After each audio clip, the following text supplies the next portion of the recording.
Imagine for a moment that you are standing at the edge of a wide, open field at dawn. The light is gentle but growing. The world isn't asking anything of you yet. It is still. You feel your breath, the weight of your body, and a quiet sense that something real is possible. This is not a moment of escape, it is a moment of alignment. As Emmet Fox once taught, faith is not blind belief in the unseen. It is the clear perception of truth before the senses catch up. It is seeing with the mind what the eyes have not yet confirmed. Not fantasy, not hope, but perception, direct, inner knowing. You have been taught, perhaps, that faith is a stretch, that it requires a leap across an uncertain void. But this is not so. Real faith is not the absence of doubt. It is the quiet presence of inner sight. It is the experience of a settled knowing so vivid that you no longer need to argue with yourself. You no longer chase evidence. You no longer collect signs or demand outer proof. Faith is not the opposite of reason. Faith is a form of clarity, and clarity is a form of reason unclouded by fear. Every person carries within them the capacity to perceive truth not in fragments but as a whole. You may call it intuition, spirit, higher mind. But its power does not lie in its mystery. Its power lies in its precision. The clearer your mind becomes, the more accurate your perception. And the more accurate your perception, the more solid your faith. You do not need to adopt more beliefs to become more spiritual. You need to remove the static that blocks your vision. This is why the spiritual path is never about accumulation. It is a process of refinement. You are not trying to become something. You are revealing what has always been true beneath the noise. Faith is not something you force. It is what remains when the fog of contradiction lifts. Most people confuse belief with faith. Belief is often adopted. Faith is revealed. You can memorize 100 affirmations and still feel uncertain. You can surround yourself with symbols and still feel lost. But the moment your perception sharpens, even slightly, something clicks into place, and the external world begins to lose its grip on your sense of self. You begin to see patterns where once there was confusion. You begin to notice synchronicities that once felt random. You feel less drawn to argue, less inclined to defend your position, because you are standing in something far deeper than opinion. Faith makes this possible not because it gives you a script, but because it roots you in clarity, and that clarity begins within. The deeper truth is this: you do not need to convince yourself of anything. Convincing is the language of uncertainty. You only need to see cleanly, directly, and without emotional fog what already wants to be seen. When you see clearly, you move clearly. When you move clearly, your results shift. Not because you manipulated outcomes, but because you removed internal contradiction. Contradiction is the true enemy of faith. Not doubt, not fear, not struggle, but contradiction. You cannot say you trust life while secretly fearing it. You cannot say you believe in abundance while constantly rehearsing lack. You cannot say you are enough while mentally disqualifying yourself. These contradictions fragment the signal, and a fragmented signal cannot transmit clarity. Faith arises when your thought, feeling, and belief are no longer at war. But this alignment is not dramatic. It is subtle. It arrives in moments of deep honesty, when you admit what you've been pretending not to know, when you acknowledge the tension you've been carrying beneath your smile, when you stop trying to fix yourself and begin to see yourself without judgment, without panic, without a script. And in that seeing, something opens. You remember that the mind is not a battlefield unless you make it one. You realize that clarity is not granted, it is claimed. Through attention, through presence, through the quiet refusal to stay in the fog another day. And this claiming is not aggressive. It is precise. There is a reason spiritual teachers like Emmet Fox emphasized clarity over emotion. Emotion will rise and fall, thought will come and go, but clarity, once felt, lingers. It becomes a point of inner reference, a kind of center you return to not by force, but by practice. And every time you return, the static quiets just a little more. You begin to see that faith is not for when things are going well. Faith is for when the noise returns, when the outer world contradicts your inner knowing. That's when clarity becomes a lifeline, not a luxury. That's when perception must override panic. And that's when you remember, you're not here to be convinced, you're here to see. So let this be your beginning. Not the beginning of belief, but the beginning of perception. Start not by asking what you must accept, but by noticing what you already know beneath the clutter. Noticing where you've been pretending to be confused. Noticing where you've been waiting for permission to trust yourself. Because faith is not distant, it is not grand, it is not theatrical. Faith is the quiet clarity that comes when you stop arguing with what you know. And it is from this place that the rest of your world begins to change. Clarity is not a luxury for quiet mornings or isolated retreats. It is the architecture of your life. It is what builds the frame through which the world takes shape. Without inner order, the external world becomes overwhelming, erratic, chaotic. But when the mind becomes still and exact within itself, the world outside begins to arrange itself not in obedience to your ego, but in reflection of your coherence. It is not magical thinking to notice this. It is not arrogance. It is law. The law of mind does not reward emotional pleading or chaotic intention. It mirrors order with order. When your mind becomes a space of inner certainty, that certainty begins to act like gravity. It draws experiences toward it that match its frequency. Not because life is being manipulated, but because life is structured.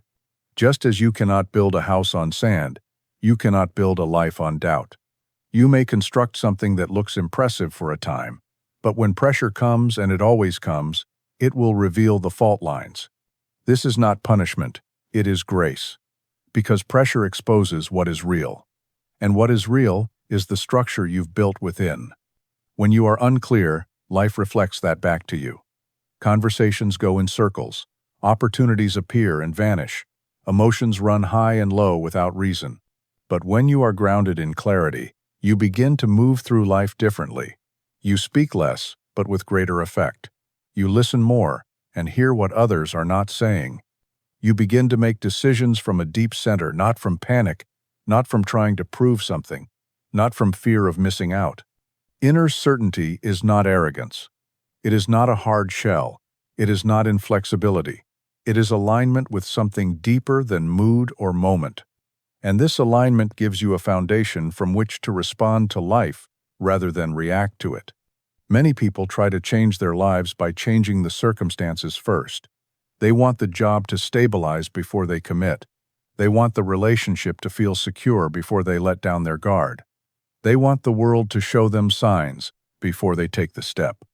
But this is backwards. The outer never leads the inner. The external world can only reflect what the inner world permits. So when you find yourself in disorder, don't look outside for the answer. Return inward, not to punish yourself, but to reclaim authority. You are not helpless in chaos. You are the architect of your order. And the blueprint is mental. This is not metaphor. This is physics of the soul. Think of a compass. Its job is not to create direction, but to reveal it. Your inner clarity is like that.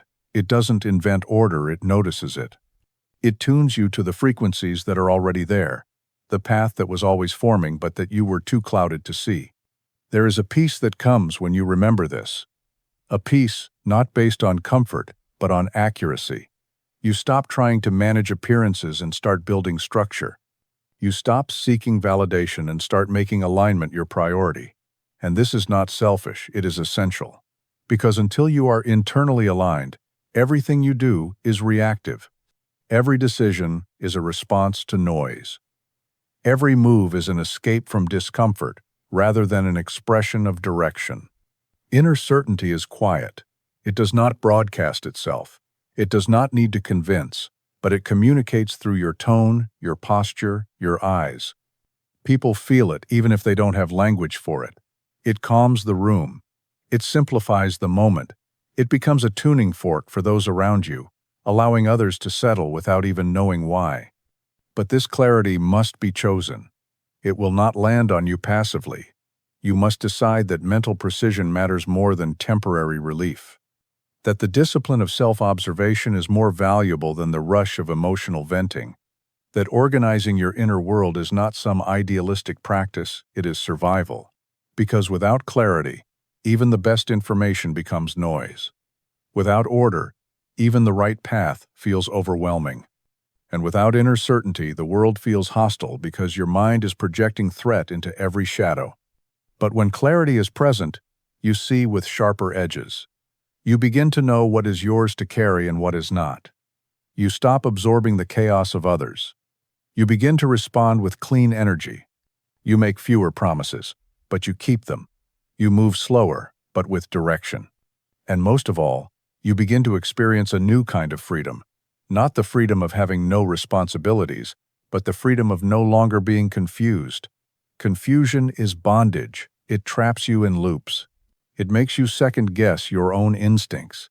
It exhausts your nervous system. But clarity? Clarity liberates. And here's the key. Clarity is not about knowing all the answers. It is about removing what distorts your perception.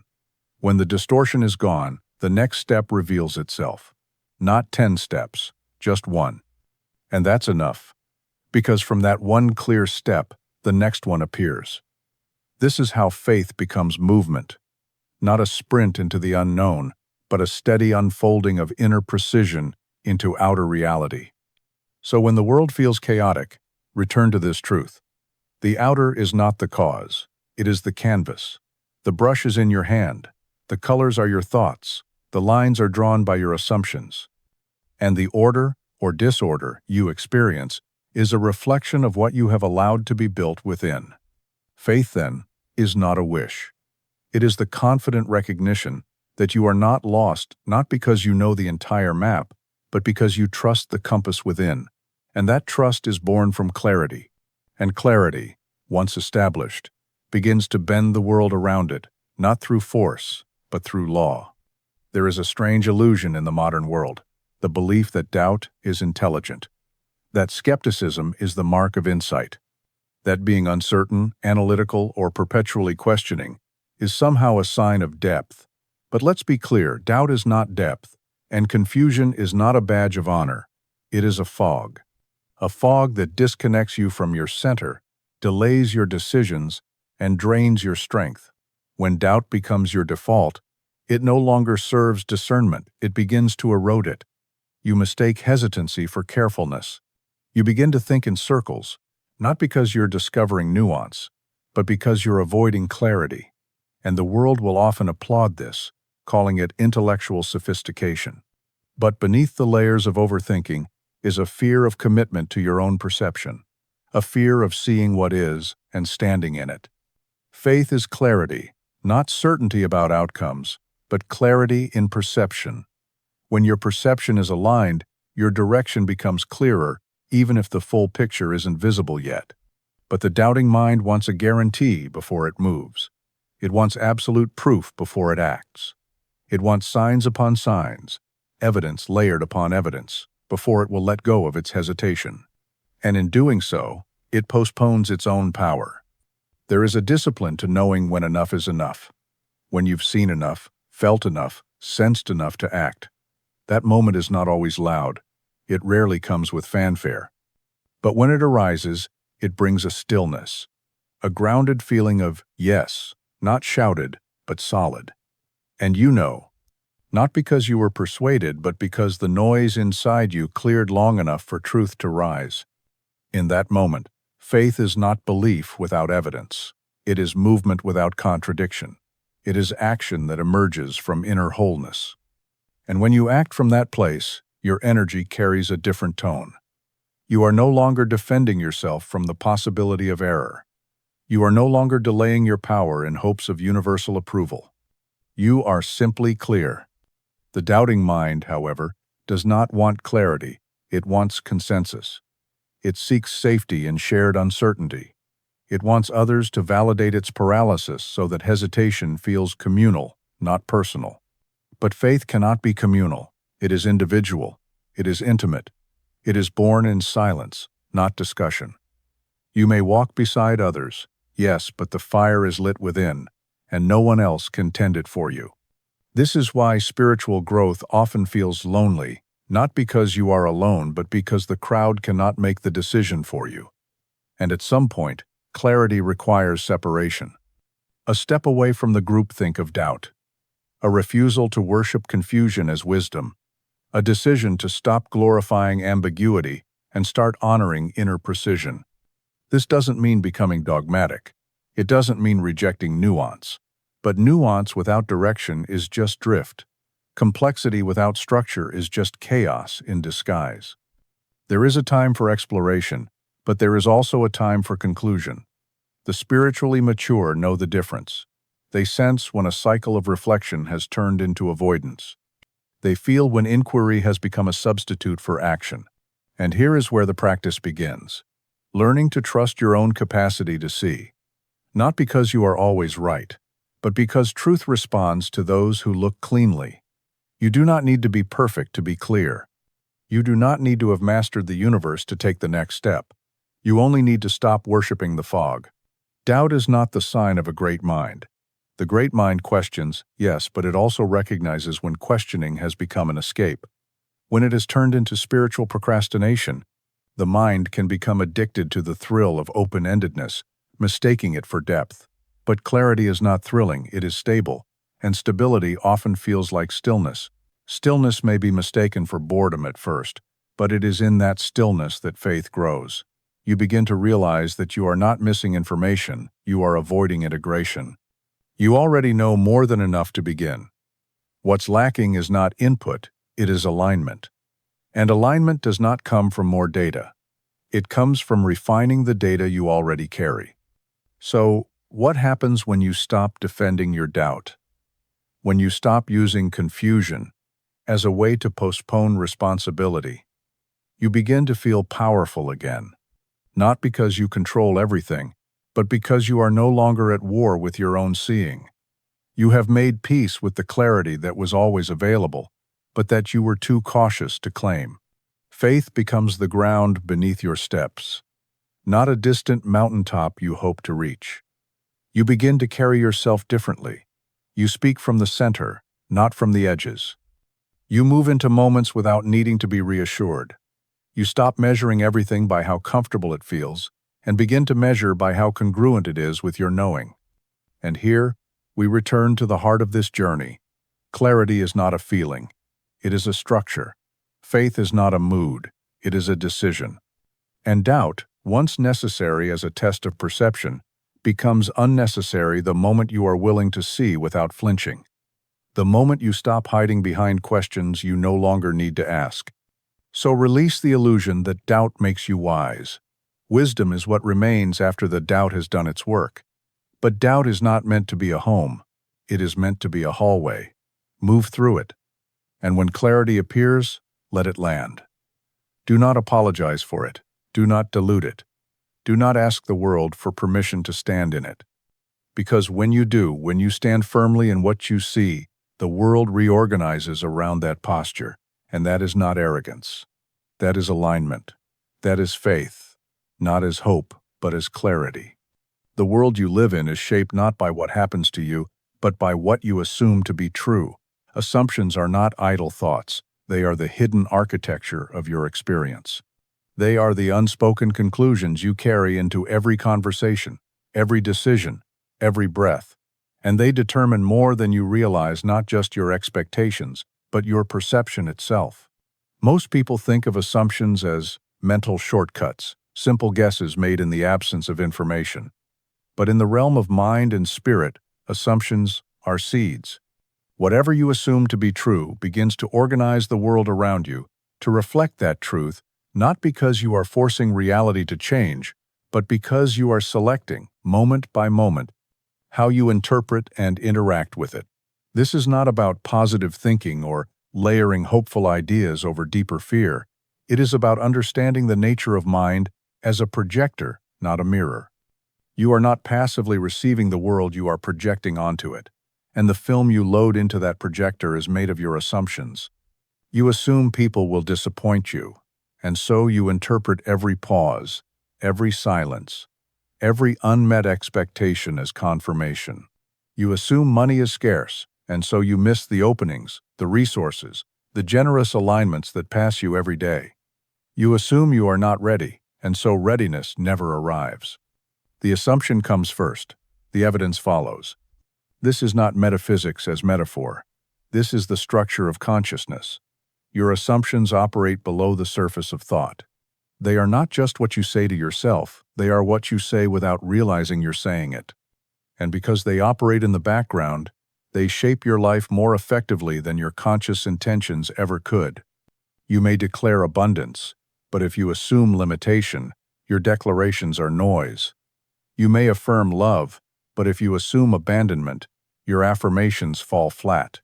You may speak words of courage, but if you assume danger around every corner, your body will never relax. This is the split that faith heals, not by making you believe harder, but by helping you see cleaner. To shift your life, then, is to begin with the assumptions you have agreed to call real. And this is where spiritual maturity begins, not with claiming what you want, but with examining what you've normalized. What do you take for granted as just the way it is? What conditions have you assumed are fixed? What parts of yourself have you assumed are unchangeable? You must understand, your assumptions are permissions. You are giving the universe instructions about what to allow into your life. Not because the universe is selective, but because your mind is. It will block what it does not expect. It will reject what it cannot recognize. It will protect the status quo, even when that status quo is painful, simply because it feels familiar. This is why assumptions are so difficult to detect. They hide under the name of reality. They whisper, "This is just how life works," and unless you question them, they run your life. But questioning doesn't mean arguing. It means noticing. It means catching the thought before it becomes a lens. It means saying, "I hear you," to the voice that says you're not enough, but not agreeing with it. It means choosing, with precision, what idea you will build your moment upon. And here's the transformative truth. Assumptions can be rewritten not through willpower, but through clarity. When you truly see that an assumption is optional, it begins to loosen. When you become aware that you are not your assumptions, but their author, you begin to rewrite the story not by imagining a new fantasy, but by grounding yourself in a clearer version of the truth. Faith steps in here not as blind belief, but as creative responsibility. You begin to see that what you presume is what you empower. You stop rehearsing your limitations and start choosing your framework. You become deliberate in the invisible, and the visible begins to rearrange. This is not about control. This is about authorship. You are not commanding reality to bend to your will. You are allowing it to reflect what is no longer conflicted inside you. When your assumptions align with your desires, movement becomes smoother. Life stops resisting you not because it has changed, but because you are no longer resisting yourself. So ask not only what you want, but what you assume. Let that be your daily awareness. Begin to listen for the background music in your thoughts. What melody are you walking to? Is it scarcity? Is it mistrust? Is it anticipation of struggle? Or is it quiet permission to receive, to move, to express, to unfold? Assumptions can be fierce, especially the ones rooted in early pain. But they are not fixed, they are flexible, they are programmable. And every moment you return to awareness, you are rewriting the code. That's what this work is. Not a sprint to a new belief, but a continuous return to clean seeing, to choosing again, to becoming the kind of presence that assumes alignment until alignment becomes the norm. And this, in time, creates the structure of a new reality, not by force, not by repetition, but by congruence. Your inner world no longer contradicts your spoken desire. Your assumed posture matches your spoken aim, and faith, clear, grounded, uncluttered, begins to do what it always wanted to do: shape the invisible into the visible without friction. You are not here to beg for change. You are here to assume coherence. And from that coherence, your world begins to reflect a very different kind of order. Discipline is not the enemy of the spiritual path, it is its foundation. Without it, clarity cannot hold, faith cannot root, transformation cannot endure. In a world saturated with stimulation and surface noise, it is the disciplined mind that gains access to depth, and it is through the discipline of self-directed thought that inner structure becomes possible. Clarity is not maintained through spontaneous moments of inspiration. It is maintained through repetition, deliberate, grounded, intelligent repetition, not mechanical affirmations, but intentional awareness. Every moment you reclaim your attention from scattered thought, you strengthen clarity. Every time you bring your mind back from complaint, fantasy, or anxiety, you reinforce the architecture of certainty. This is not austerity, it is hygiene. Mental clarity is not a special event. It is the byproduct of the choices you make every hour. Most minds are not lacking insight, they are lacking structure. They are allowed to drift unchecked, to wallow in emotional inertia, to repeat reactive loops, and then they wonder why faith is fleeting, why peace feels temporary, why vision fades so quickly. You cannot maintain clarity if you do not guard the gates of your mind, not through force, but through attentiveness, through precision, through the steady refusal to indulge what leads nowhere. And this is not about suppression, it is about selection. You are not repressing your thoughts, you are choosing which ones deserve your energy. Every indulgence in distraction reinforces the fog. Every choice to dwell in imagined resentment or projected outcomes dilutes your energy. But every return to focus, every chosen stillness, every recalibration strengthens your internal coherence. And it is from that coherence that your actions begin to radiate power, not noise, not intensity, but real power, clean, measured, unmistakable. There is a pattern to transformation. It is not sudden, though it may appear so from the outside. It is cumulative. The person who speaks with grounded faith has spent years redirecting thought. Not dramatically, not performatively, but consistently, in quiet moments, in discomfort, in the ordinary. Discipline is not about restricting joy, it is about amplifying it. When your mind is clear, you see joy where others see nothing. You extract meaning from silence. You feel spaciousness in simple things, not because you are reaching for spiritual highs, but because you are not constantly dragged into mental chaos. But to reach this place, you must choose differently. You must begin to notice where you indulge confusion, not because you lack clarity, but because it lets you avoid responsibility. There is a kind of comfort in fuzziness, a seductive appeal in ambiguity. It lets you delay action, postpone risk, withhold your full presence. Discipline shatters that illusion. It calls your attention back to what is essential. It does not ask for perfection, it asks for precision, not mechanical rigidity, but intelligent engagement. You begin to notice your own patterns, not with guilt, but with interest. You study yourself, you track your mental weather, you begin to see which thoughts lead to noise and which lead to vision. This self-awareness is not cold or clinical. It is alive. It brings warmth to your mind because it brings you home to yourself. You stop abandoning yourself in scattered thought. You stop outsourcing your focus to external noise. You begin to own your attention, and in doing so, you reclaim your power.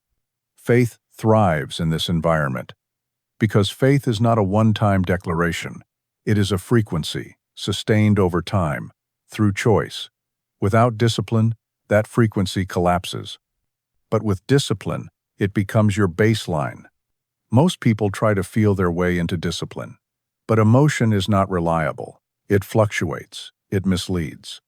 Discipline must come first, not as punishment, but as protection. You protect your clarity by deciding what enters your awareness. You protect your energy by refusing to entertain what weakens it. And this is not about becoming rigid. It is about becoming refined. Refinement is not glamorous. It is subtle. It happens in the invisible.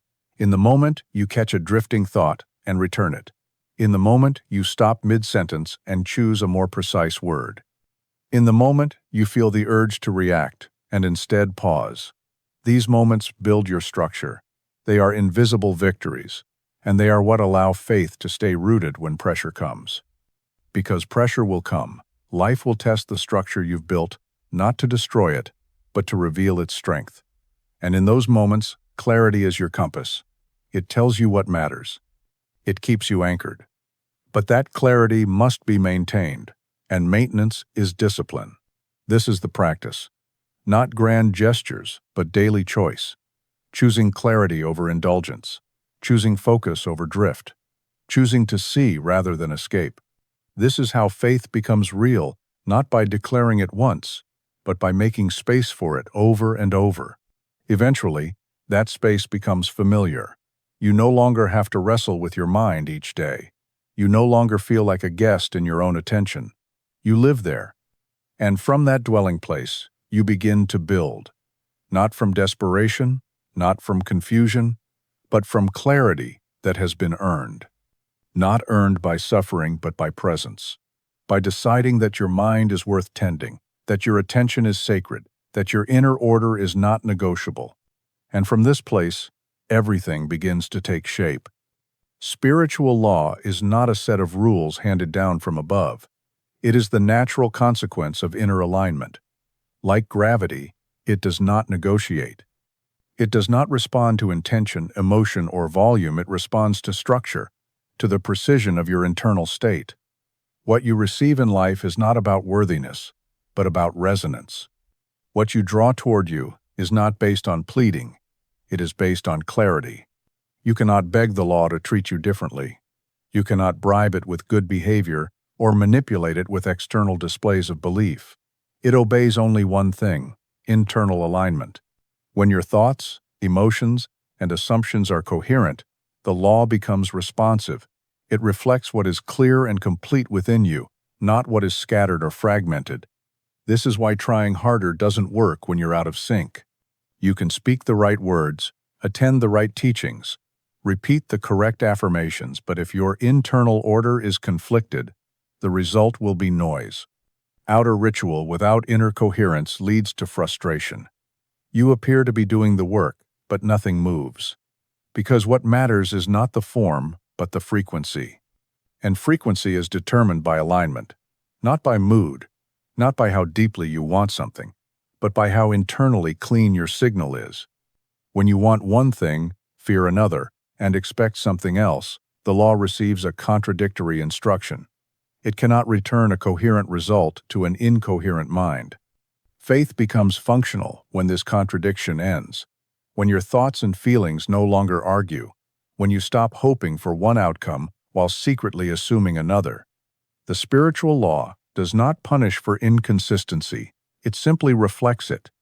That is its justice. That is its mercy. You are not required to be perfect, but you are required to be congruent. Congruence does not mean all your feelings are cheerful. It means they are aligned, that your desire and your expectation are not at war, that your imagination and your speech no longer cancel each other out. Many try to manifest from emotion alone, but emotion without structure is unreliable. It can burn hot and vanish quickly. It can be triggered, manipulated, exhausted, but structured clarity remains. When your inner posture is built on clear seeing, your external world adjusts not immediately, but unavoidably. This is why spiritual growth must include mental refinement, not intellectual complexity, but inner order. You do not need more information. You need cleaner attention, sharper awareness, a willingness to hold a single vision without diluting it with inner debate. And that is where power lives, not in force, but in focus. Inner alignment is not about controlling every thought. It is about noticing which thoughts reinforce your center and which ones weaken it. You are not trying to suppress the noise, you are choosing to stop feeding it. Every time you return to coherence, you send a signal, not just to the world, but to the law that governs the unfolding of experience. And here is where faith becomes active, not as belief in a distant force, but as confidence in the lawfulness of clarity. You begin to trust that when you are aligned, life responds. Not because you are special, but because you are precise. Not because you are superior, but because you are settled. The spiritual law does not respond to personality, it responds to pattern. So you begin to clean the pattern. You observe the internal loops that create distortion. You notice the subtle contradictions between what you say and what you expect. You stop calling confusion depth. You stop romanticizing instability. You start honoring the power of internal coherence. From this place, manifestation becomes less about effort and more about reception. You are no longer trying to create reality from willpower. You are allowing reality to respond to the structure you've refined. Your faith becomes quiet, steady, rooted. You do not rush it. You do not perform it. You live it. And the results follow not as rewards, but as reflections. If the reflection is delayed, you return inward not to force, but to realign. You stop blaming the outer world for disobedience. You begin to ask, without judgment, what am I really radiating? Not what you think you're saying, but what your full self is broadcasting. Because the law listens to the total signal, not just your words, not just your affirmations, but your posture, your tone, your atmosphere. This is why others respond to you before you speak. They are feeling your field. This is why certain doors open effortlessly when you're aligned and stay closed when you're conflicted. You cannot trick the law, but you don't need to. It is not against you. It is not withholding anything. It is simply mirroring the clarity, or lack of it, within you. When you understand this, desperation begins to dissolve. You stop pushing. You stop begging. You begin to build the only thing that matters, inner order. And when that order becomes stable, when it is no longer a momentary state, but a sustained frequency, the world bends. Not because you conquered it, but because you no longer contradicted yourself. That is the true practice. Not chasing miracles, but becoming a space where order is natural, where clarity is familiar, where your internal atmosphere is stable enough for the law to echo it cleanly. You are not at the mercy of chance. You are not waiting on divine exception. You are not one breakthrough away from becoming worthy. You are already operating in a lawful universe. And the law has been responding to your clarity, or your contradiction, the entire time. Now, it responds to alignment. Emotion is not the foundation of clarity, it is the result of it. When your internal framework is sound, emotions settle into their rightful place. They stop dictating your decisions and start becoming feedback data, not direction. But when the framework is missing or distorted, emotions run the show. They push, pull, and scatter your focus. And in that scattered state, faith cannot root. You are not meant to feel your way into stability. You are meant to build it. Emotional turbulence is not resolved by indulging every impulse, nor by suppressing it. It is resolved when there is a structure strong enough to hold the weight of the feeling. That structure is built from clarity-defined standards of thought, precise language, and the refusal to collapse under pressure. Without this structure, emotion dominates. It leads you into reactive choices. It convinces you that feelings are truth, when in reality, they are responses to your perception. If your perception is clouded, your emotions will mislead. But when perception is clean, when thought is ordered, emotion follows. Faith begins to work when emotion no longer runs ahead of understanding. You are no longer pulled by spikes of desire or waves of anxiety. Instead, your emotional state reflects the strength of your inner architecture. You feel calm not because everything is easy, but because everything is anchored. You feel hopeful not because of external validation, but because your internal alignment no longer contradicts itself. This is where many become trapped, thinking that if they don't feel certain, they aren't ready. But readiness is not emotional, it is structural. You can be afraid and still be aligned. You can feel doubt and still act from clarity. Emotion is allowed to exist, but it no longer leads. It is noticed, respected, and placed within context. The spiritual path often begins with emotional awakening moments of deep feeling that hint at something greater. But the work deepens when feeling is no longer the primary tool. You begin to move from principle, from clarity, from conscious choice, not from what mood you happen to be in. This transition is uncomfortable. You may feel dull at first, like the fire has gone out, but it hasn't. The fire has simply moved from surface expression to structural integrity. It is no longer a flare, it is a steady burn. And from this steadiness, real faith begins to operate. Clarity stabilizes emotion by giving it reference points. When you know your direction, you can let emotions rise and fall without losing course. You stop taking every feeling as a command. You begin to see emotion as weather, real but passing. It moves through, but it does not define the terrain. The terrain is your thought, your decisions, your assumptions, your focus. This shift marks a turning point in your development. You stop waiting to feel like taking action. You stop evaluating the worth of something based on whether it excites you in the moment. You begin to make decisions from alignment, not adrenaline, from peace, not pressure. And this is where energy becomes sustainable. Emotions are not obstacles, they are messengers. But without structure, their messages are scrambled. You interpret fear as danger when it may be unfamiliarity. You read sadness as a sign of wrongness when it may be release. Without clarity, you become emotional without meaning. But with structure, emotion gains its rightful place. It becomes signal, not command. And the structure itself is simple, though not easy. It is built from self-honesty, from clean thinking, from repeated returns to the center. It does not require dramatic displays. It requires consistency, presence, the willingness to hold yourself to what you know to be true, even when your emotions would rather chase comfort. This is not emotional repression. It is integration.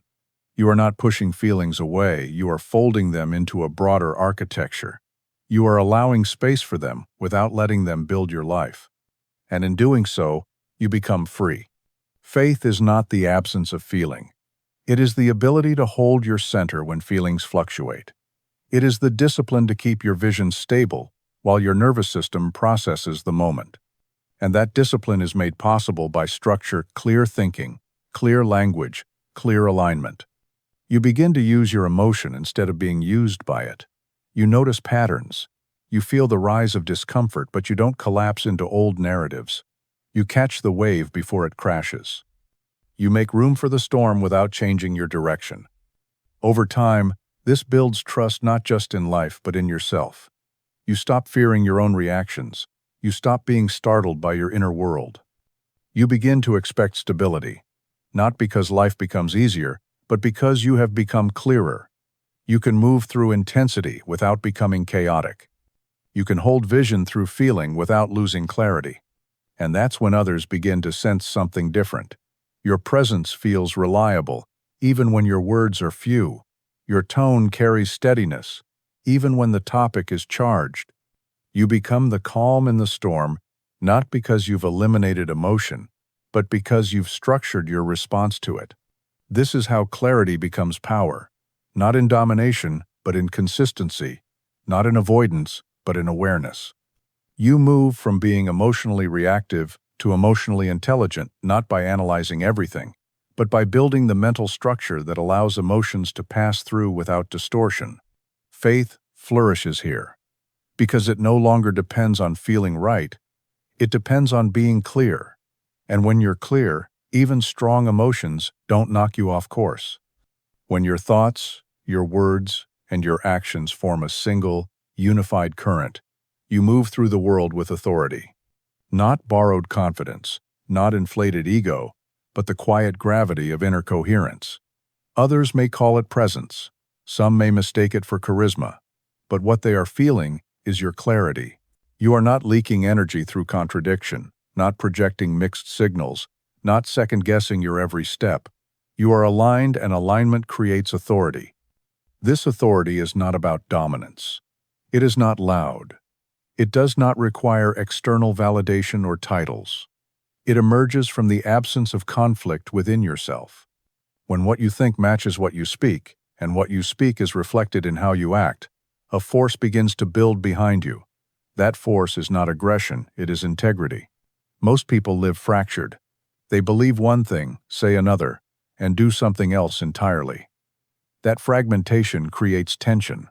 It scatters attention, dilutes presence, and creates an internal background noise that never fully goes away.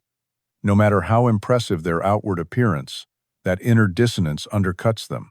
You can't fake coherence. Others may not be able to name what's missing, but they feel it. Coherence is felt before it is understood. It resonates. It communicates without needing explanation. You walk into a room and people adjust not because you are demanding attention, but because your clarity has a shape, and it holds. You are not performing. You are not overextending to prove anything. You are simply consistent, and in a world addicted to mixed messages, consistency feels like strength. To develop this level of internal coherence, you must become exact with yourself. That does not mean rigid. It means deliberate. You must start noticing the small ways you betray your knowing, the subtle disconnections between your intent and your action, the moments where you compromise what you see clearly for the comfort of being accepted or the ease of not disrupting the norm. Each time you do this, a fracture forms. It may seem minor, but over time, it adds up. And with enough fractures, you begin to feel unsteady not because life is chaotic, but because you have not yet made the decision to become whole in yourself. Authority comes when you make that decision, when you refuse to speak what you don't mean, when you refuse to act against your values, when you stop using language to manipulate perception and start using it to reveal truth. Not universal truth, but your truth, the thing that lives in you without needing approval. This doesn't mean becoming confrontational. It doesn't mean forcing others to agree. It means becoming so internally consistent that agreement is no longer your priority. Truth is, congruence is. And from that congruence, strength emerges subtle but unmistakable. When you are coherent, you are no longer dependent on temporary motivation. You don't need to be hyped up to follow through. Your structure carries you. Your clarity becomes its own momentum. And when that momentum meets the world, things begin to move, not because you're pushing, but because you're aligned. You speak, and people listen not because you're louder, but because your voice is backed by something real. You commit, and people trust you not because you have perfect credentials, but because your actions have become reliable. You navigate conflict without needing to dominate or retreat, because your responses are no longer reactive. They are informed by the full alignment of your inner world. Incoherence, on the other hand, creates instability. It shows up as anxiety, second-guessing, tension in the body. You say yes when you mean no. You hold back when you need to move. You overcompensate to appear composed. And all of it drains your authority not in a public way, but in a deeply personal way. You feel yourself scattered, pulled in too many directions, uncertain not because the path is unclear, but because you are internally divided. This is the real work of personal power, not performing strength, but building coherence. Not memorizing affirmations, but eliminating contradiction. Not trying to act like someone who has it together, but becoming the kind of person whose internal alignment makes external control unnecessary. The more consistent you become, the less effort it takes to create results. The less you need to explain yourself. The less you need to prepare for every possible outcome. Because when you are whole, you can adapt without losing yourself. You can be flexible without becoming fragmented. This is not a linear process. Coherence builds in layers. You refine. You realign. You notice where your speech drifts from your intention, and you correct it not harshly but precisely. You notice where your action lags behind your knowing, and you choose differently not dramatically but decisively. And each of these moments builds your presence. You become a stable force, not because you are invulnerable, but because you are undivided. You are not battling yourself. You are not pretending to be something you're not. You are not adjusting who you are based on who's watching. That's the root of true faith, not in an external power that might come through for you, but in the internal clarity that lets you move cleanly, speak clearly, and live in such a way that your very being becomes a signal of coherence. You stop chasing authority and begin embodying it not through dominance, but through congruence. And as this becomes your new baseline, others sense it, even before they know your name. Not because you are trying to be seen, but because you are no longer hiding. The mental atmosphere you permit becomes the climate you live in. Not the occasional thought, not the dramatic highs and lows, but the background energy you tolerate, what you allow to linger, repeat, echo. That atmosphere shapes the tone of your life far more than isolated breakthroughs or inspired moments. And if you are unclear about what you allow, it begins to accumulate on its own, like emotional dust settling into neglected corners. No one is exempt from mental influence. You are surrounded every day by other people's thoughts, projections, and fears. Their noise becomes part of the collective air.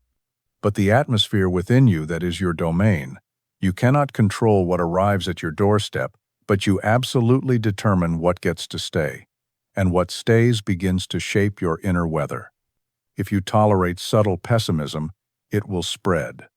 If you give regular space to anxious narratives, they will become the soundscape of your decision-making. If you permit self-doubt to settle in the background, it will begin to color your actions with hesitation. And eventually, you will mistake that mental atmosphere for your personality. You will start to believe this is just who you are, uncertain, unmotivated, easily distracted. But it isn't. It's who you've become by default, not by design. Faith cannot thrive in polluted air. Not because faith is fragile, but because its signal is clean. When the mental atmosphere is saturated with contradiction, clutter, and unresolved tension, clarity dims. It's not gone, but it's harder to detect. You hear it faintly, like a distant note beneath the static. And unless you clear the interference, the music of your own knowing is muffled. This clearing is not a performance. It is a discipline, a steady decision to become aware of the invisible currents in your mind, to question not only what you think, but what you host. Some thoughts are visitors, others are squatters. You may not have chosen them consciously, but by not removing them, you've given them space to build. Mental hygiene is not glamorous, it's not dramatic. But it is essential. You must begin to notice what you allow in the quiet moments before the action, before the conversation, before the outcome. What do you rehearse in your silence? What images do you hold when no one is watching? What inner stories have become so familiar that you no longer notice they're shaping your decisions? The most dangerous atmosphere is not the loud one, it's the familiar one. The one you stopped questioning. The one that whispers just under your conscious thought, forming assumptions about what's possible, about who you are, about how life works. And if you don't interrupt it, it becomes your baseline. To interrupt it, you don't need to scream positivity over your doubts. You need to become discerning. You begin to catch the subtle forms of self-rejection, the mild resignation, the low-grade guilt that clouds your action. You observe them without panic, but you don't allow them to camp in your awareness. Clarity requires environment. It is not just a mental event, it's an ecosystem. You become vigilant, not paranoid, but alert. You guard your tone of thought the way a musician guards the tuning of their instrument. Not every sound is allowed. Not every voice is welcome. You do not make room for energies that distort the signal. Over time, this vigilance becomes second nature. You recognize thought forms that lead nowhere. You see them coming, and you choose differently. And the air begins to change. You feel cleaner on the inside. Not because every thought is perfect, but because the overall direction is coherent. Your mind becomes a place you trust again. From this place, faith returns not in sudden waves, but in steady presence. You don't have to chase it. You just have to stop distorting it. You begin to feel a new baseline, forming not ecstatic, but firm. You feel less fog, less second-guessing, less internal noise. And that reduction in static allows perception to sharpen. You begin to respond to life with more precision, not because life got easier, but because your mind stopped cluttering the signal. You make fewer mistakes, not because you're now smarter, but because you're clearer. And clarity always improves decision-making. The outer world responds to this shift. You say less but convey more. You move slower but arrive faster. People sense something in you, not polish, not confidence in the traditional sense, but integrity. A mind that's not leaking, a presence that's not pulled in 5 directions. You become dependable not just to others, but to yourself. And that dependability restores trust. You no longer need constant signs or encouragement. You know how to return to clarity, and that ability makes you strong. You may still be challenged, but you're not easily shaken. And that, perhaps more than anything, is the purpose of protecting your mental atmosphere. Not to create perfection, but to build resilience. A resilience born from coherence, not force. A steadiness that becomes its own kind of strength. Faith thrives here, not because you forced belief into your mind, but because you removed the fog that blocked your seeing. You are not reaching for faith anymore. You are living in the kind of atmosphere where it breathes freely. Will is often mistaken for brute strength, the kind that forces, pushes, grinds its way forward. But in the structure of clarity, will is something else entirely. It is not volume. It is not urgency. It is the sustained ability to hold your mind on what matters without scattering, without spiraling, without submitting to every shift in mood or noise around you. Will is not a storm, it's a stabilizer. It does not exist to overpower life, but to give your energy form, shape, and forward direction. Your will is not something you fight with. It's something you align with. At its highest level, it feels like quiet determination, not because you are suppressing emotion, but because your clarity overrides chaos. This is not about being robotic or inflexible. It is about presence, about showing up without negotiating with your impulses every 5 minutes. When the mind is undisciplined, desire fluctuates with every passing feeling. But when the will is trained, desire gains rhythm. It stops burning out and starts building momentum. This is not instant. Will is developed in practice, not grand gestures. The moment you resist chasing distraction, that's will. The moment you continue refining your inner vision after the initial excitement has faded, that's will. When you stay with what you said mattered, even as doubts rise, even when nothing outside you validates it, yet that is will, in its truest form. Focus is the key expression of will. Not narrow obsession, but sustained clarity. And with that clarity, your thoughts begin to organize. You stop leaking energy into worry, fantasy, contradiction. You stop chasing validation. You move in a single direction, not out of force, but out of resolve. That resolve becomes an internal current. It pulls you forward, quietly, inevitably. There will be moments when the surface mind grows tired, when emotion wants to take over, when the old pathways return, tempting you back into mental clutter. And this is when will becomes most visible. Not when things are easy, but when they aren't. Will doesn't eliminate resistance, it eliminates the need to argue with it. It says, I see it, I feel it, and I continue. Most people don't lack inspiration. They lack endurance. They wait for energy to feel right before they act. But clarity doesn't wait. Clarity doesn't ask permission. And the will, when aligned with clarity, becomes self-sustaining.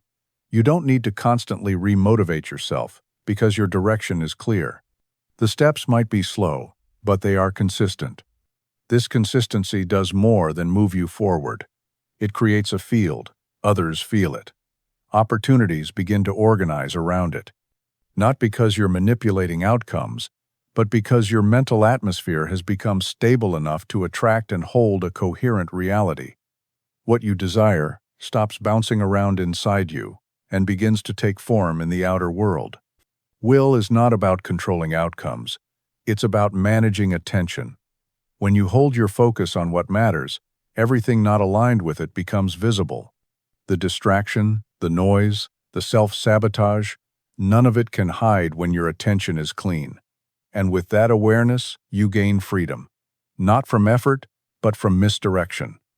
You stop wasting time on false starts. You stop abandoning yourself for temporary comfort. You stop negotiating your clarity in exchange for emotional relief. And when you do that consistently, a quiet confidence builds. Not because you've conquered anything, but because you've stayed with yourself long enough to trust your own movement. This is how faith becomes expression. It stops being a state you wait for and becomes a posture you hold, not perfectly, but intentionally. Over and over, you bring yourself back not with force, but with focus. And that return is where power lives. Circumstances do not shape you, they reflect you. They do not dictate your inner state, they reveal it. The world you encounter is not random, not accidental. It is a mirror, showing you the patterns you hold, the assumptions you repeat, the clarity you maintain or fail to maintain. You are not the victim of outer events. You are the organizer of inner posture, and that posture, once established, begins to show up everywhere. This is not blame. This is responsibility, not as burden but as power. When you stop reacting to circumstances as if they have authority over you, you begin to reframe the entire process of transformation. You are no longer spending energy trying to fix the outside. You are adjusting the internal posture from which you meet life. That adjustment changes the conversation you are having with the world around you. Life does not require your control. It responds to your coherence. A scattered inner world will receive scattered feedback. You will see contradiction in others because you carry contradiction within. You will encounter delay because you assume it. You will find evidence of rejection, betrayal, lack not because these experiences are predestined, but because they are familiar. The mind seeks confirmation of what it already believes, and the world will cooperate. But shift the posture even slightly, and the reflection begins to change. The shift does not have to be dramatic. You don't need to force positivity or deny reality.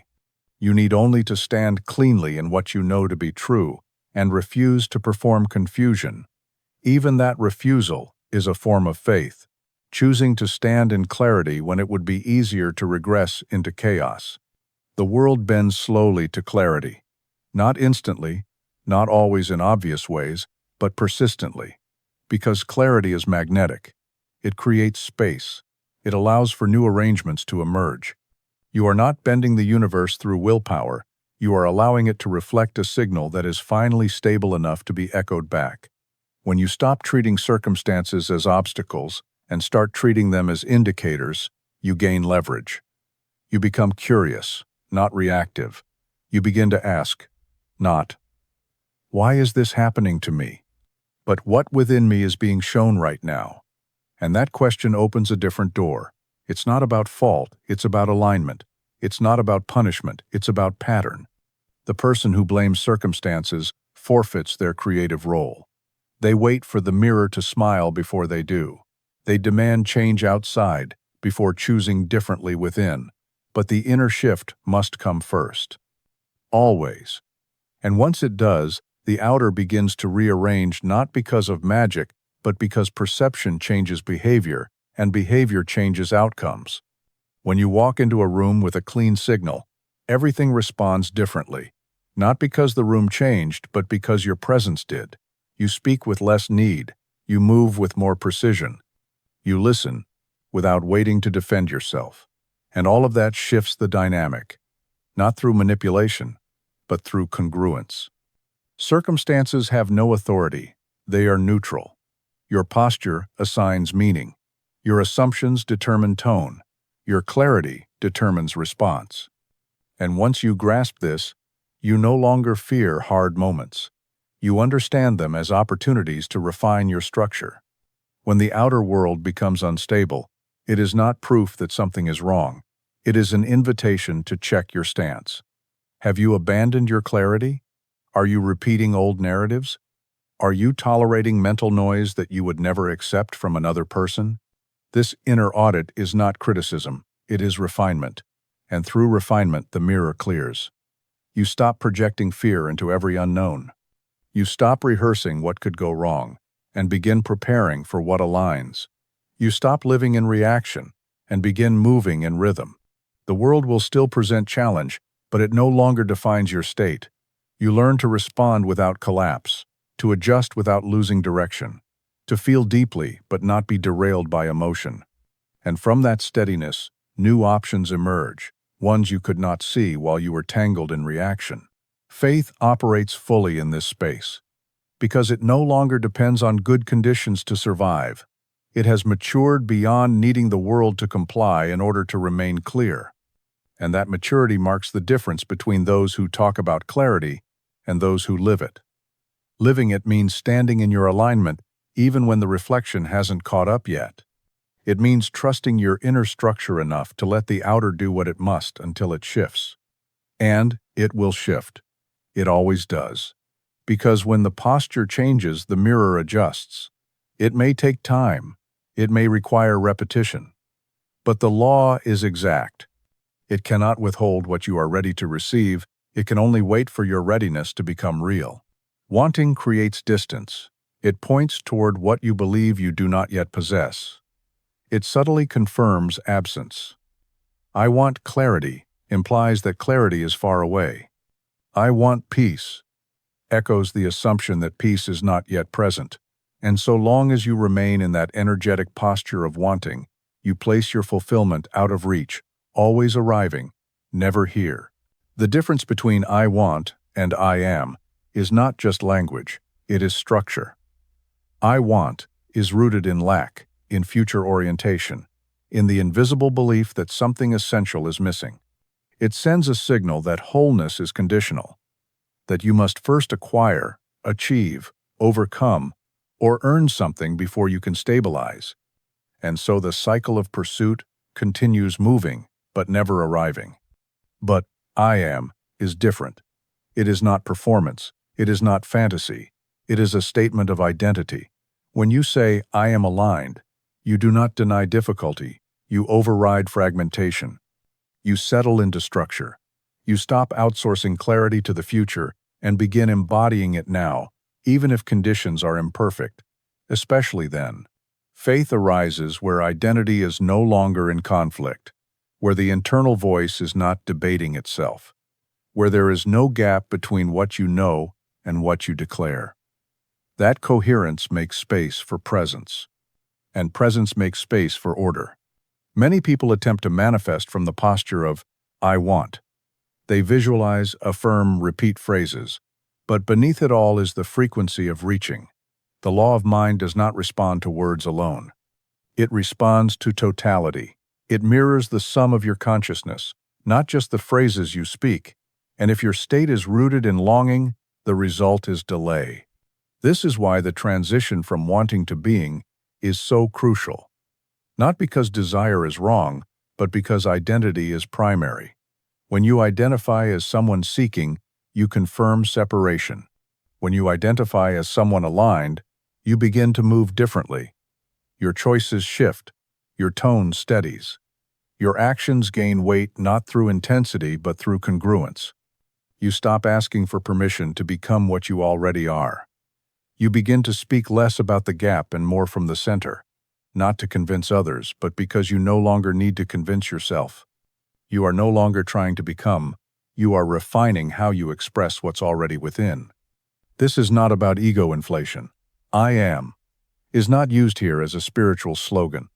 It is an energetic return, a reclamation of awareness, a decision to stop declaring absence when the truth is presence. And that presence is not based on having it, is based on alignment. You don't need to own everything to be abundant. You don't need to have solved everything to be whole. You don't need to feel powerful every moment to live from strength. You simply need to stop contradicting your identity with your assumptions. Every time you say, I want, pause.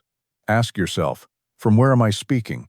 Is this a genuine movement of creation or a subtle reinforcement of lack? If it is the latter, redirect. Return to the posture of being. Speak from structure. Let your words arise from alignment, not longing. This practice recalibrates your field. It does not deny your desires, it dignifies them. By speaking from presence, you honor what is real now, and what is real now becomes the basis for transformation. You are not chasing completion. You are expressing coherence. Faith is strongest in this space, because there is no inner conflict, no silent negation of your own vision. You are not hoping the world will fix you. You are anchoring into the truth that your clarity is already the seed of change. From that seed, conditions begin to shift not because you chase them, but because they grow from a stable center. Living from I am is not about perfection. It is about decision. A decision to stop feeding the idea that your peace, your clarity, your power must always wait. It must not. It cannot. You have waited long enough. Stillness is not the absence of movement. It is the presence of unshakable orientation. In a culture that worships urgency, loudness, and constant output, stillness is mistaken for passivity. But nothing could be further from the truth. Stillness is active containment. It is the deliberate centering of energy. It is clarity in motion, not motion without direction. You arrive at stillness not by emptying yourself, but by eliminating interference, the mental noise, emotional turbulence, inner negotiations. These are what block clarity, not complexity or responsibility. When these layers quiet, what remains is not a blank slate. What remains is precision, focus. Faith that is silent, not because it is uncertain, but because it no longer needs to announce itself.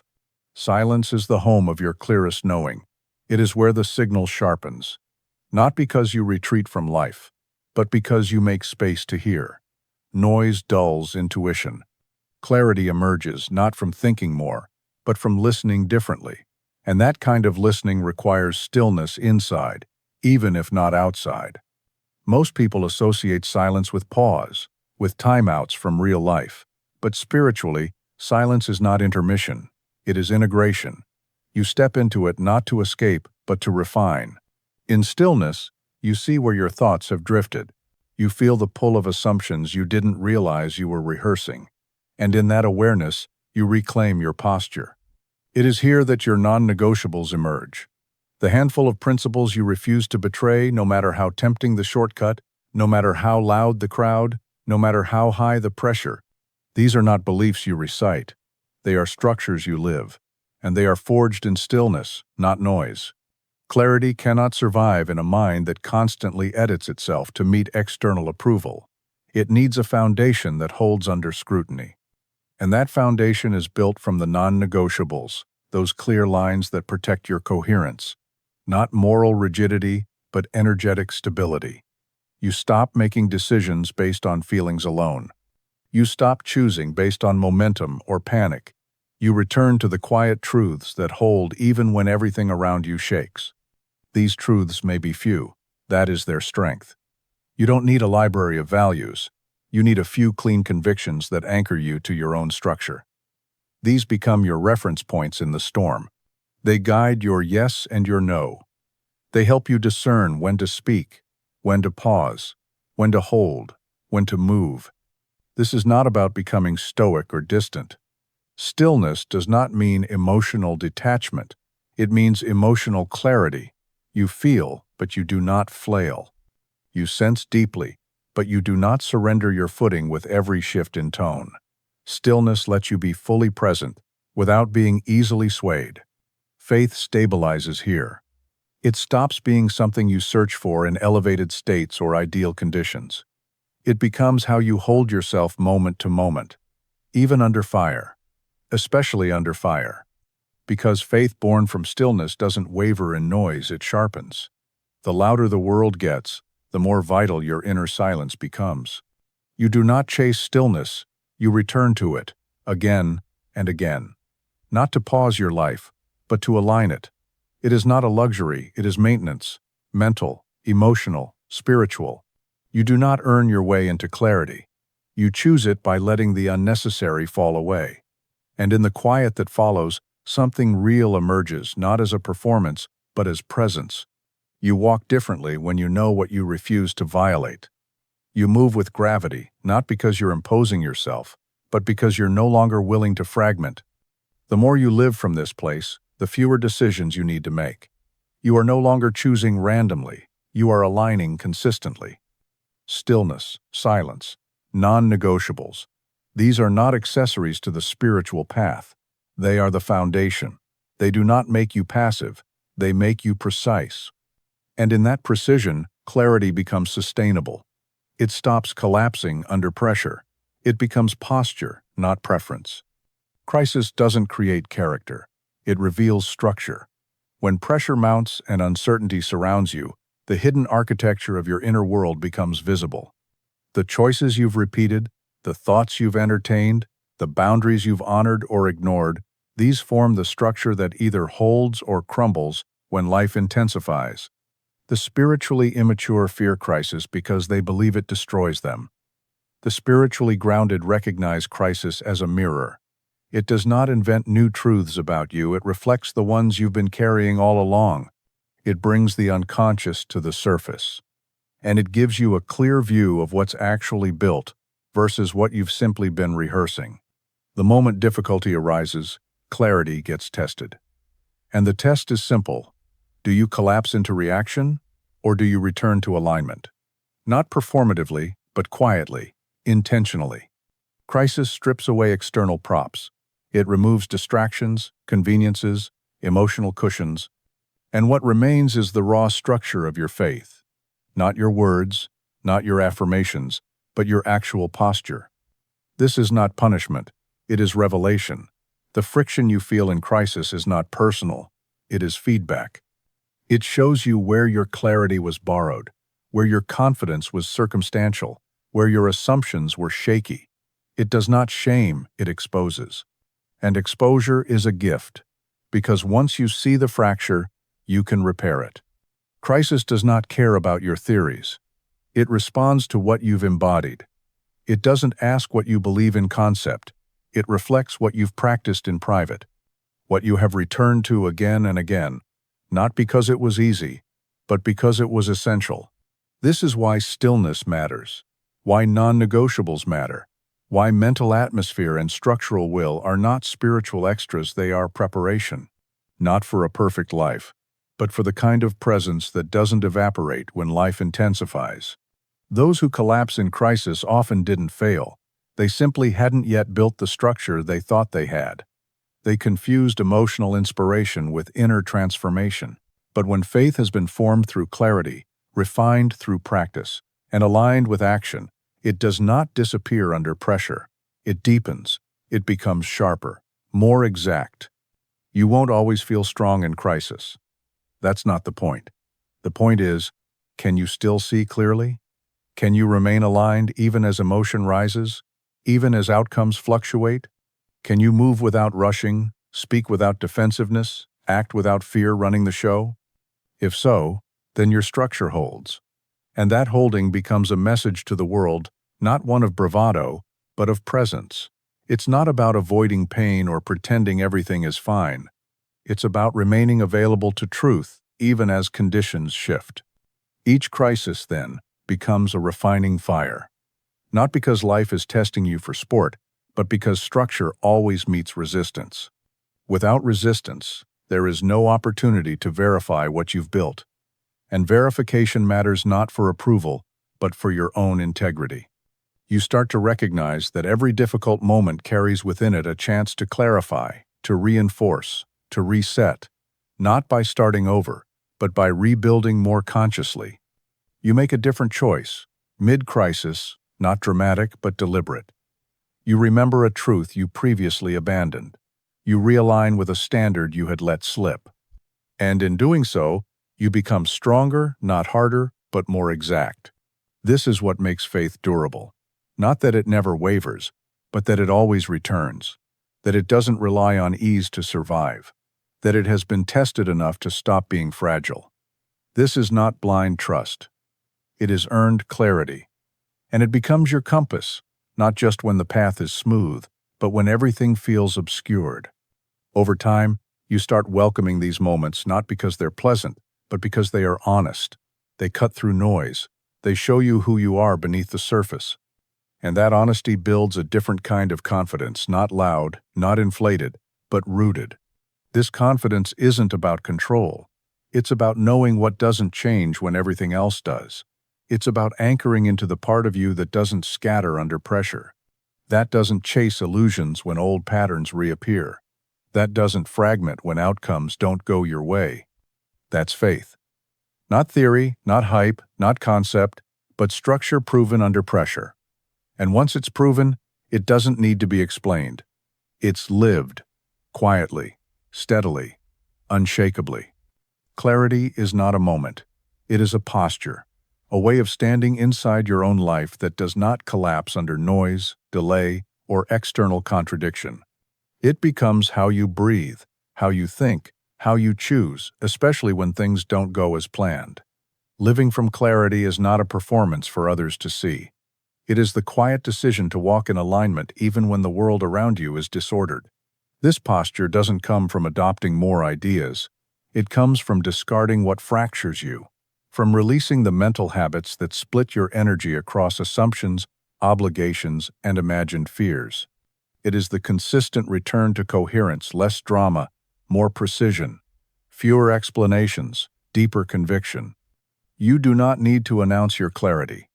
When it becomes real, it speaks through how you show up, through the words you no longer say, through the choices you no longer delay, through the silence you can hold without feeling threatened. Others may not understand it. They may misread your stillness as distance or your groundedness as stubbornness. But that is not your concern. You are no longer calibrating your being to their perception. Living clarity means moving with fewer apologies, not because you are careless, but because you are clean. It means needing less validation, not because you are arrogant, but because you have reconciled the contradictions within.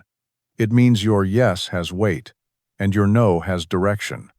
Not because you are rigid, but because your choices are built from presence, not pressure. In this posture, faith is not an emotion, it is a state of inner order. You are not hyping yourself into belief. You are seeing clearly enough that belief becomes unnecessary. You do not need to convince yourself. You are simply acting from what has already settled inside. There is no longer a fight between what you know and how you live. Disorder may still appear around you, but it no longer enters you. You are not immune to challenge, but you are immune to collapse. You understand that your posture, not your environment, determines your movement. This gives you stability in flux. It gives you grace under tension, and it frees your energy to focus on what matters. People may ask how you stay steady, how you move without panic, but the answer is not a technique. It is a choice repeated until it becomes your normal. You choose not to internalize noise. You choose not to abandon your structure when pressure comes. You choose to remain oriented, even when the world tempts you to flail. And over time, your life reflects this decision. The patterns shift, the relationships clarify, the work deepens. Not because you force them, but because they can finally anchor to someone who is not always shifting. Clarity is rare, which makes it magnetic. The more you live it, the more you stop chasing and start attracting not out of strategy, but out of stability. This posture does not demand perfection. It requires sincerity. The willingness to correct when you drift. The discipline to notice when your energy is leaking. The maturity to pause before reacting. These small adjustments are what strengthen clarity. Not loud effort, but quiet refinement. You begin to measure your progress differently. Not by how much you've accomplished, but by how cleanly you've moved. Not by how much noise you've made, but by how little contradiction you've tolerated. And that shift in measurement changes everything. Your inner standard rises, not from pressure, but from truth. Living clarity means you stop negotiating your values for convenience. You stop outsourcing your direction to opinion. You stop betraying what you know just to keep peace with people who are not at peace within themselves. You carry yourself differently not to be noticed, but because you no longer wish to fracture yourself just to fit. And in that decision, you begin to live the very faith you once tried to find. Not as theory, not as performance, but as posture calm, steady, and completely your own. Now let the energy settle, not into stillness that empties you, but into stillness that affirms you. Let what has been said become your atmosphere, not rushed, not forced, simply received. You do not need to hold every word in memory. Clarity is not memorization. It is resonance. What was meant for you will stay. The rest will fall away.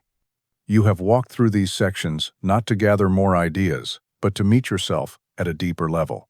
Not to be filled, but to be filtered. To clear out what weakens your posture. To return to the shape of your own knowing. Nothing new needs to be added to you. You are not incomplete. You are not behind. The only thing that remains is alignment, quiet, practical, present. From here, let your decisions become cleaner, not as reaction, but as rhythm. Let your speech reflect coherence. Let your choices return you to structure. Let your emotions flow without distortion. You do not need perfect conditions. You only need to remain congruent, again and again. If you forget, return. If you drift, return. If you fall, return. That return, that steady, honest returning, is the deepest proof of faith. Live from clarity, and clarity will live through you.